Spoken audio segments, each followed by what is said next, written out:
I want to dive into something that I don't think I've tackled a whole lot here on the show recently, the Chicago White Sox. I am going to get to the product on the field, but who cannot deny or ignore the huge news coming out of Chicago just last week? It was a huge week for Chicago White Sox baseball. First of all, as of this taping on Wednesday, the Sox have won 5 of their last 7. I don't know how much that comment is going to stand the test of time, so I'm going to tread on that one lightly. They've called up Kyle Teal, and they've called up Grant Taylor over the last week. They now have 8 prospects in their system now up playing big league baseball. That is good news for the Chicago White Sox. I will get to that in a second. They seem to have brokered a deal with Comcast where now the Chicago White Sox, including, of course, the Blackhawks and the Bulls eventually, will be broadcasted on Comcast, something that millions of people in the Chicagoland area already use as their cable provider. But the huge news of the week is that Jerry Reinsdorf has seemingly begun to enter into an agreement that probably not next year or the year after, but in the very near future, Jerry Reinsdorf will be selling the Chicago White Sox to Justin Ishbia and his group. This is music to White Sox fans' ears. What had happened on the South Side has been really a tragedy. People ask all the time why I'm both a White Sox fan and a Cubs fan. I will get into that some other time, but for my money, just the easy breeze over why I'm a Chicago White Sox fan is that I was born in 1984. So by the time at 89, 90, when I'm coming into my own and starting to fall in love with baseball, and I love baseball, which is why I love both teams, Chicago White Sox were drafting Frank Thomas, Jack McDowell, Alex Fernandez, Wilson Alvarez, Robin Ventura. And they made a real run at it, and they were great in the 90s. In the 2000s, look, not a ton of playoff success, but I mean, apples to oranges in terms of what we're dealing with right now on the South Side. Chicago White Sox were always in that 80-ish win range, always competing, ending up probably in second or third place, but at least had a team that you could wrap your head around and watch on a nightly basis. After the Kenny Williams era and Rick Hahn, they did some restructuring. Rick Hahn takes over. They decide to do a rebuild about 10 or 12 years ago. That lasts about 4 or 5 seasons. They bring in some new guys. All of a sudden, end of 19, 2020, 2021, and then let's be honest, in 2022, they did, we thought that they were going to be competitive. The Chicago White Sox were back. They weren't, and now we're back in a new rebuild. So there's 2 rebuilds now going on in the last 10 years, and it's just hard for White Sox fans to deal with. And unfortunately, after 2 rebuilds, Jerry Reinsdorf no longer seems incentivized to put big money into the product on the field. And it's been sad. And none of it illustrates the sadness more than last year's 121-loss season. A White Sox team that now lives in infamy. A White Sox team that is now considered one of the worst of all time. So where do you go from here? This season, you walk into it, not a lot of high hopes. The general manager said as much heading into the end of last year that we're not going to spend a lot of money. We need a lot more improvement from the people that are already on the team and the product on the field. Well, that product already lost 121 games. So optimism wasn't reigning at 35th and Shields that the Chicago White Sox were going to do anything this year or do anything next year or the year after. When and how would Jerry ever be interested in putting money back into talent on the field for the Chicago White Sox? Well, we got a little bit of that answer last week. And that answer is, it doesn't look like Jerry Reinsdorf is going to be running the Chicago White Sox that much longer. I want to read you an article from ABC 7 News. I think they did the best job of kind of encapsulating just the bare bones of what this situation is. I'm going to read it to you, and then I'm going to give you my reaction. The article reads as follows, quote, "The agreement between Justin Ishbia and Jerry Reinsdorf gives Reinsdorf the option to sell the controlling interest to Ishbia as soon as 2029. After the 2034 season, Ishbia will have the option to purchase the controlling interest in the team. Shore Capital Partners, which is his private equity firm, is based in Chicago," end quote. ROAR founder Adam Grossman said. His offices are in Chicago, speaking of Ishbia. They invest in businesses across the country, but they are based in Chicago. Side note, not in the article, Justin Ishbia is currently building a very expensive home in the Winnetka-Kenilworth area. Justin Ishbia's brother Matt and his father Jeff would also be investors in the team. As part of the agreement, Ishbia would make capital investments into the White Sox as a limited partner in 2025 and 2026. We will get to that in a second, because that can mean two things. That could mean product on the field. That could also mean a certain stadium that the Chicago White Sox might be interested in building over the next 4 or 5 years. This article continues, though. This is the quote from Jerry Reinsdorf. Quote, having the incredible opportunity to own the Chicago White Sox and be a part of Major League Baseball for nearly 50 years has been a life-changing experience. I have always expressed my intent to operate the White Sox as long as I am able and remain committed to returning this franchise to the level of on-field success we all expect and desire.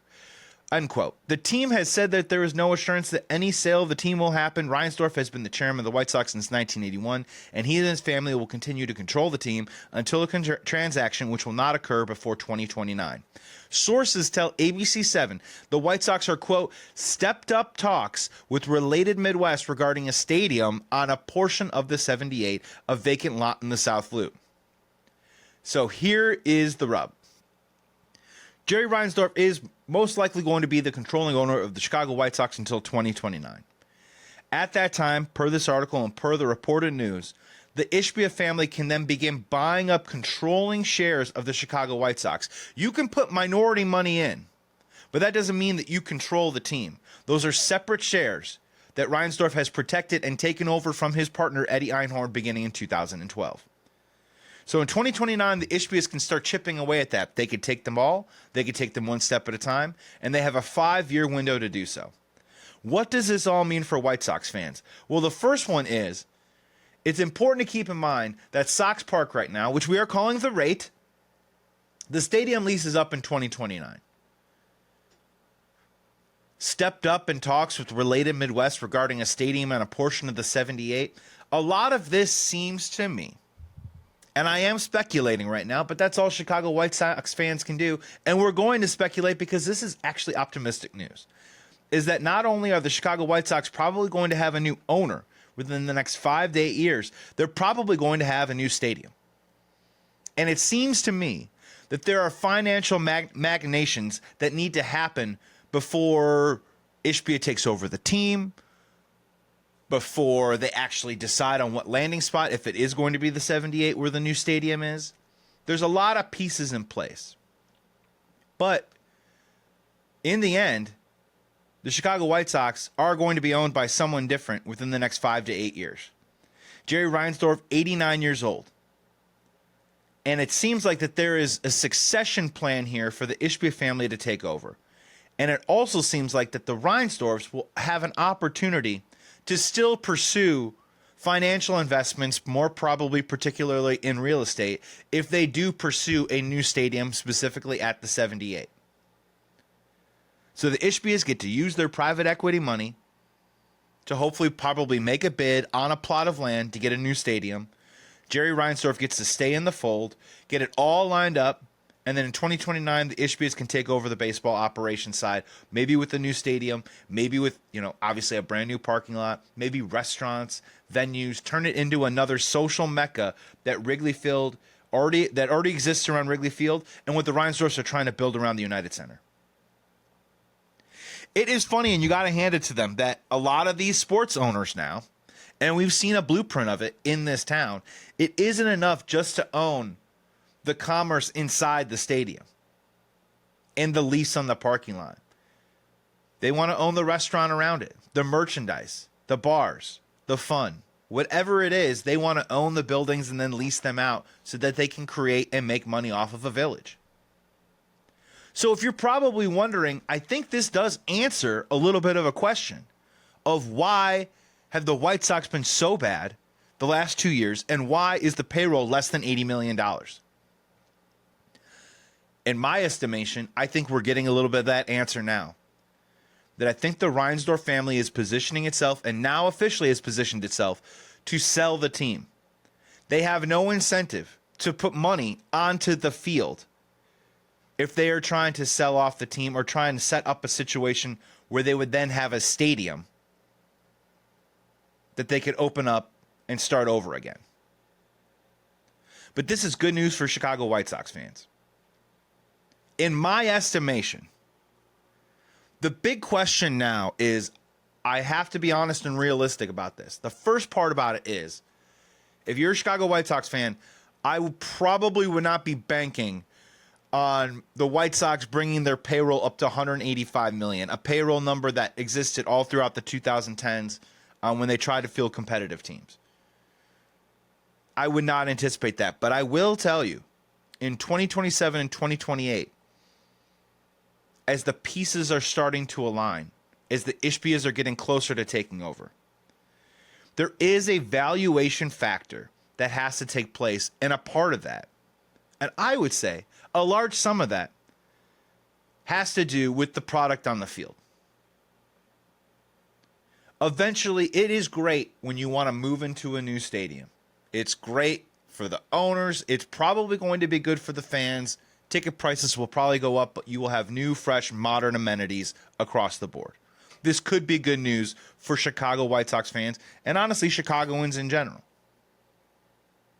But the big question is, the team has to be good when you move into a new stadium. The Chicago Bears are dealing with this exact same issue.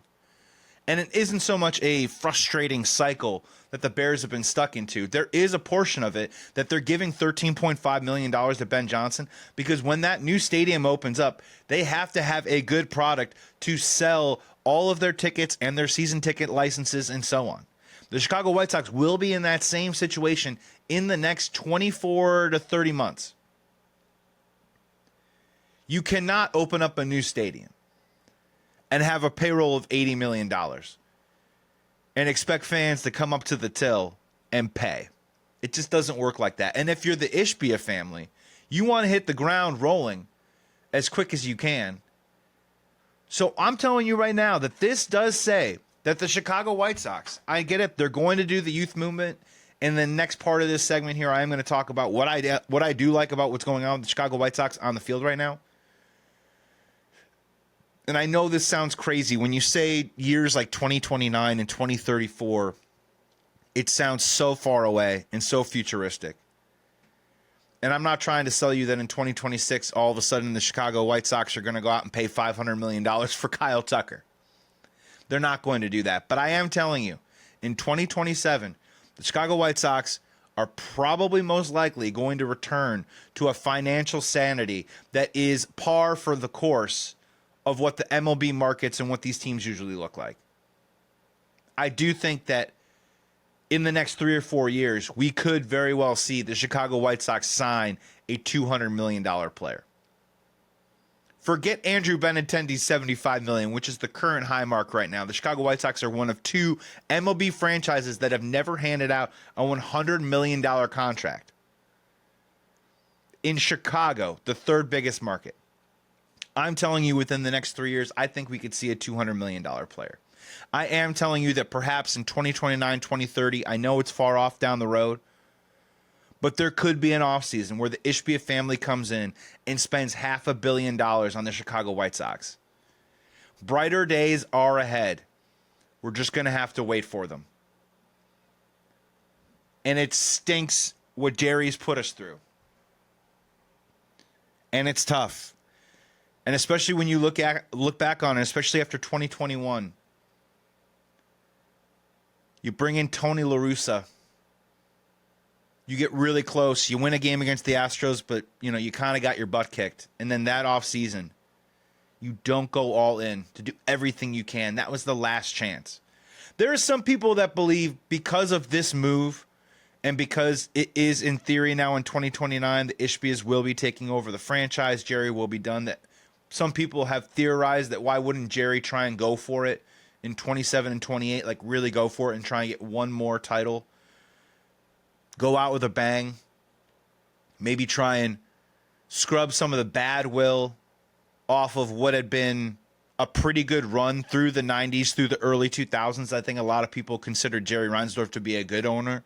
I think between the Bulls and the White Sox over the last 15 years, I think that narrative is kind of flipped here in Chicago.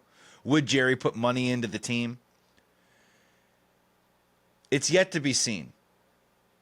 But I do think there is a theory in 2027, we see the White Sox start spending some money again. And we'll see if some of these young players that are playing well right now turn into anything. But there is a small light at the end of the tunnel for the Chicago White Sox. It's possible. And if you're a Chicago White Sox fan, I know it's been really tough. And it's a national punchline. And even in this next segment, when I talk about some of these good players, I know a lot of you are going to say, well, the White Sox still suck. But I'm here to at least tell you that last year was so bad. Even this small modicum of progress, coupled with Justin Ishbia and his family and his investment group coming in and possibly owning the team in the next couple of years, there are winds of change going on the South Side. There is a world where the Chicago White Sox get back to relevancy. I don't believe it's going to happen in 2026.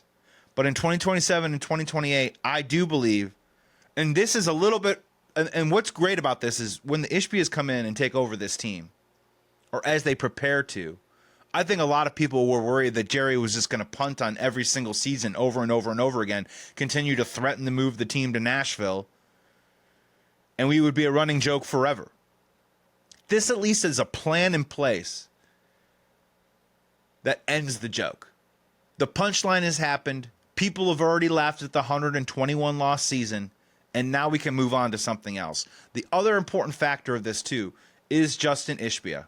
Who it is. Who's taking on the team. There was a gentleman named Dave Stewart who tried to bid to buy the White Sox. I believe it was 3 or 4 years ago. And a lot of people believe that him being involved and him possibly buying the White Sox means that he would move the White Sox out of town. Maybe he would get involved in the Las Vegas. I know everyone's talked about Nashville for years and years and years. What I can probably confidently tell you right now is that with Justin Ishbia and the Ishbia family taking over the team, perhaps in 2029, maybe not even as late as 2034, it does at least secure, in my opinion, that the White Sox aren't going anywhere. The White Sox are going to stay in Chicago. And let the politics and the red tape begin of where they're going to try and build this new stadium. I do believe that a lot of this process and this progression of handing over the team, I do think a lot of it is tied into the real estate of where a new stadium is going to be. I think it is a tandem move. It is a combo. Justin Ishbia comes in, new stadium for the Chicago White Sox. I think both of those things are going to happen.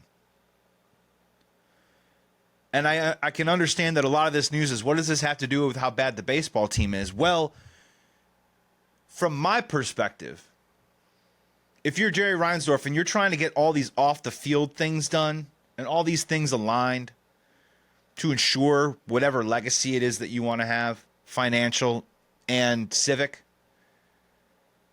I just think Jerry never saw any incentive or any purpose in dumping a bunch of money into the team until he got some of this stuff in order.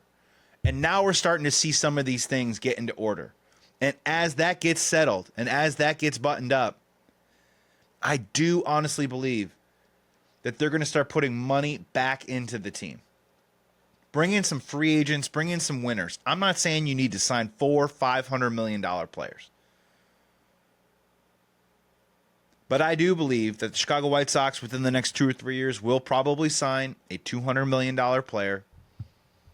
And I do think that they are going to get back into the game of trying to be in a competitive market. And then, let's be real. If the Ishbias take over the team, there's been mixed results in Phoenix for them owning the Phoenix Suns. But you cannot deny that at least Matt Ishbia, who's going to be a part of the group, Justin's going to be the face of it, they are aggressive and they want to win. What is a great way to compete with the Chicago Cubs in this town? Put some good players on the field. Spend some money. Maybe even a day when, surprise, surprise, the Chicago White Sox outspend a Chicago Cubs team in the offseason. Get back into the conversation. This is all ahead for the Chicago White Sox. So now they got DePope, which is great news. They're possibly selling the team in the next 4 years, possibly in the next 8, but they definitely are selling. It looks like there could be a new stadium on the way. And this does accelerate their possible need to put some money on the field, get a better product out there, get a better baseball team, win some baseball games, and make it more of an attractive product so when you do move into that new stadium, you can hit the ground running. When you do take over the team as the new owner of the Chicago White Sox, you can hit the ground running. It's an exciting time. Now we just have to be patient. I know it's tough. But again, I didn't see the end of the tunnel for a long time with this White Sox team. I think the apathy from which Jerry and the ownership group had towards spending money had calcified, and it was getting into a really dark place. And now there are several different elements here that you can wrap your head around and at least get excited about if you're a Chicago White Sox fan. And that could be a new stadium, that could be a new owner, and yes, that can be a competitive team and an ownership group that puts financials into the team to bring in some winning and talented players to hopefully supplement some of the talent that they have coming up in the minor leagues right now.